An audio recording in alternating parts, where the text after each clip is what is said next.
تو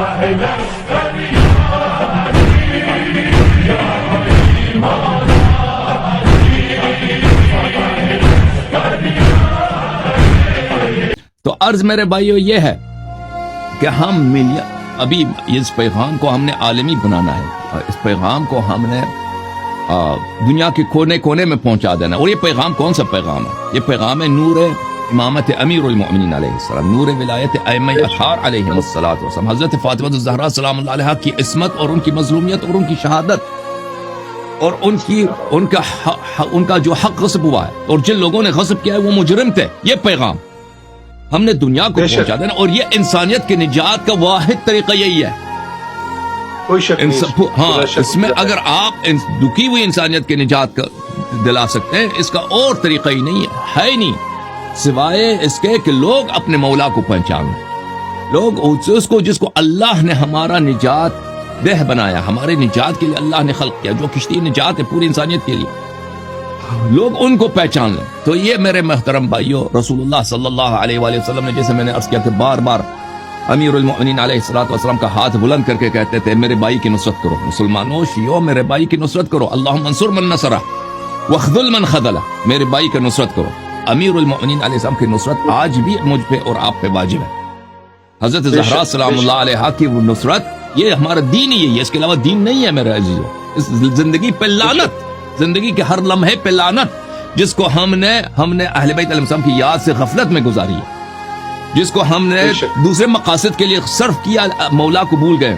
وہ ہمیں حسرت ہونی چاہیے، ہمیں شرمندگی ہونی چاہیے. اپنی زندگی کے اتنے سال گزر گئے، ہم نے بہت کم ریسورسز اپنی زندگی کے لمحات اہل بیت علیہ السلام کی خدمت میں، ان کی نصرت میں گزار. تو میرے بھائیوں، اہل بیت علیہ السلام کی خدمت یہ ایک ایسا نعمت ہے. دیکھیں وہ مسلم ابن اوسجہ نے امام حسین علیہ السلام سے کیا کہا؟ زہیر ابن القین نے کہا کہ 1000 مرتبہ زندہ بھی ہو جائے نا پھر بھی کم ہے.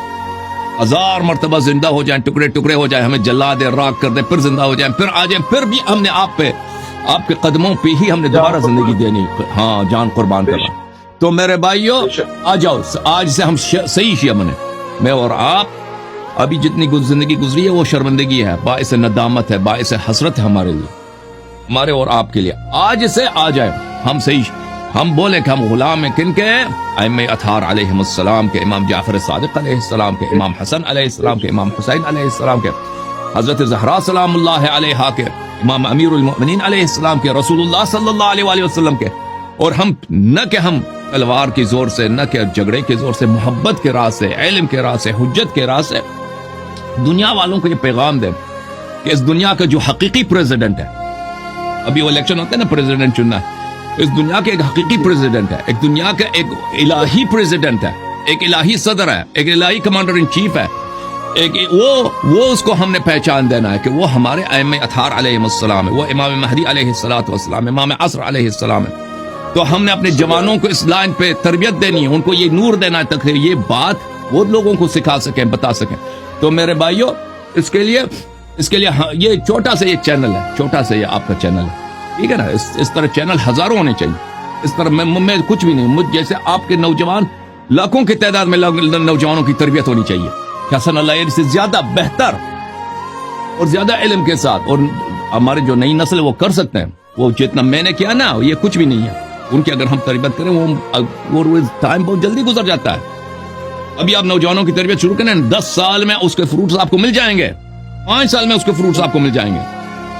آپ 10 سال بعد دیکھیں گے کہ آپ کے پاس ایسے مبلغین ہیں، آپ کے پاس ایسے دین کو پہچاننے والے ہیں کہ ماشاءاللہ سبحان اللہ کہ ان کا کوئی جواب دینے والا نہیں ہے. ائمہ اطہار علیہ السلام آپ سے راضی ہوں گے اور اللہ تعالیٰ آپ سے راضی ہوگا.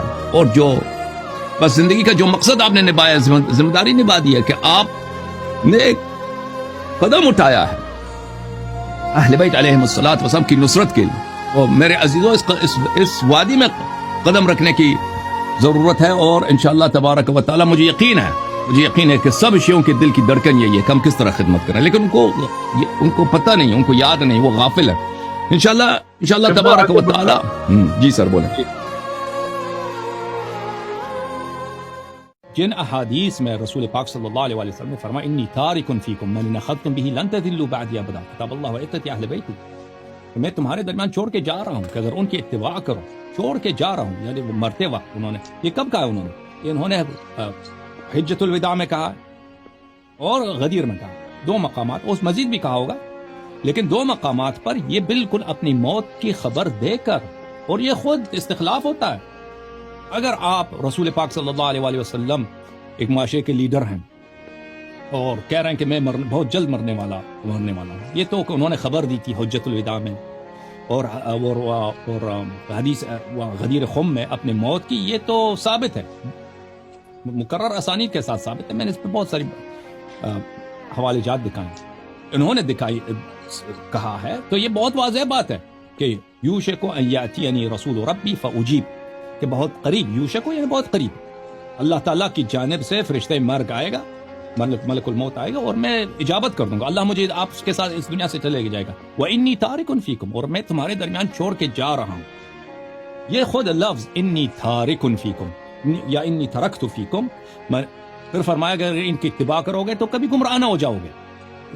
دیکھیں عزیزو، یہ کتاب سنن ترمذی ہے، سنن الترمذی، یہ شیعوں کی بہت اہم کتاب ہے۔ ہم نے پیسے دے کر اس مصنف کو، ابھی عیسیٰ محمد بن سورت ترمذی، اس کو رشوت دے کے یہ حدیث میں شامل کرائیے۔ یہ کتاب چھپی ہے سنہ 1429 میں دارالفکر بیروت میں،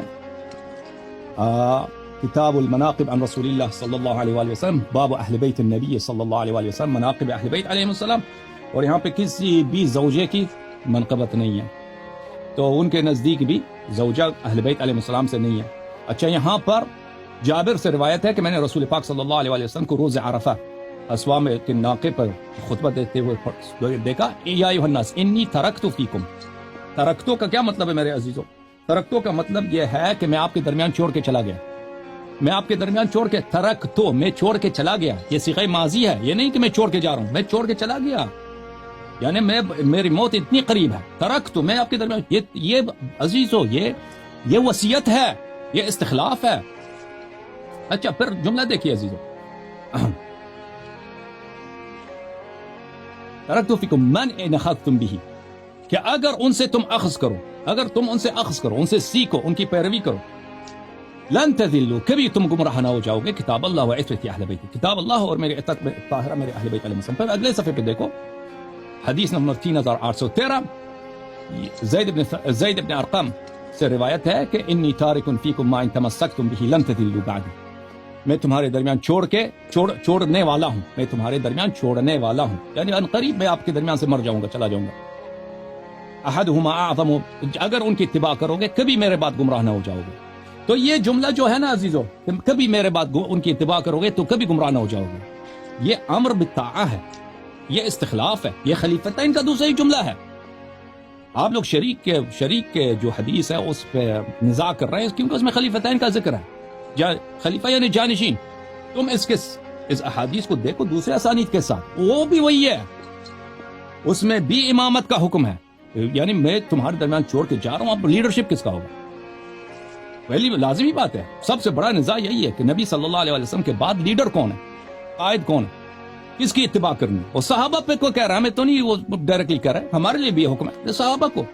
کہنے کا مقصد یہ ہے عزیزو کہ یہ جملہ کہ میں تمہارے درمیان چھوڑ کے جا رہا ہوں اور کبھی گمراہ نہ ہو جاؤ گے، یہ صریح ہے استخلاف میں، استخلاف یعنی جانشین کی تعین کرنے میں۔ رسول پاک صلی اللہ علیہ وسلم اور پیغمبر صلی اللہ علیہ وسلم نے بھی فرمایا کہ قرآن میرے اہل بیت سے کبھی الگ نہیں ہوگا، تو یہ ایڈریس بھی دے رہے ہیں کہ قرآن بھی لینا ہے تو کن سے لے لو، یہ صریح ہے۔ اور اسی بات پہ تصریح کیا علماء نے کہ یہ بات دلالت کر رہی ہے اہل بیت علیہ السلام کی امامت کی۔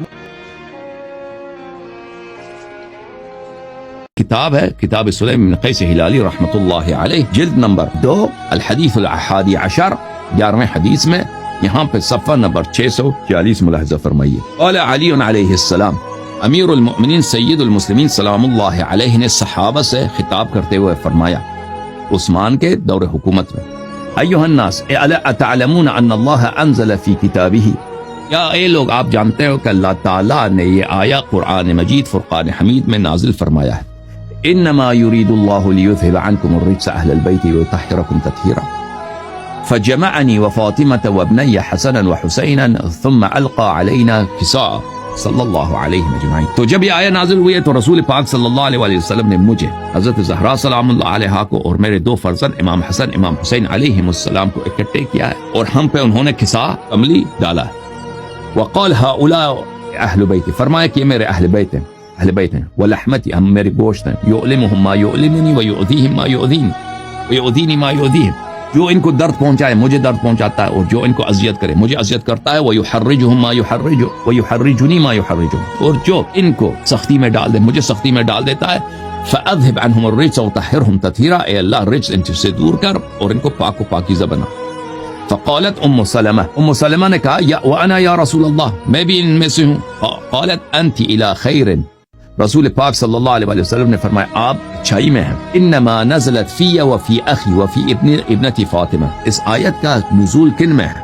یہ آیت نازل ہوئی صرف اور صرف، انما کا کیا مطلب ہے؟ صرف اور صرف. یہ آیت نازل ہوئی صرف اور صرف مجھ میں اور میرے بھائی علی علیہ السلام میں اور میرے بیٹی فاطمہ علیہ السلام میں، اور وفی ابنیہ، اور صرف میرے دو بیٹوں میں، اور صرف وفی تسعۃ من ولد ابن الحسین خاصہ، اور صرف 9 فرزند جو میرے نور عین امام حسین علیہ السلام کے نسل اطہر سے ہوں گے، خاصہ مخصوص ان میں. لیس معنا فیہا احد غیرہ، ہمارے علاوہ ان میں کوئی بھی نہیں، کوئی بھی نہیں. ٹھیک ہے نا؟ تو آیہ مخصوص ہے. اس طرح کی روایات مزید اور بھی ہیں کہ یہ آیہ مخصوص ہے صرف اہل بیت الطاہرین علیہم الصلوۃ والسلام، 14 معصومین علیہم السلام.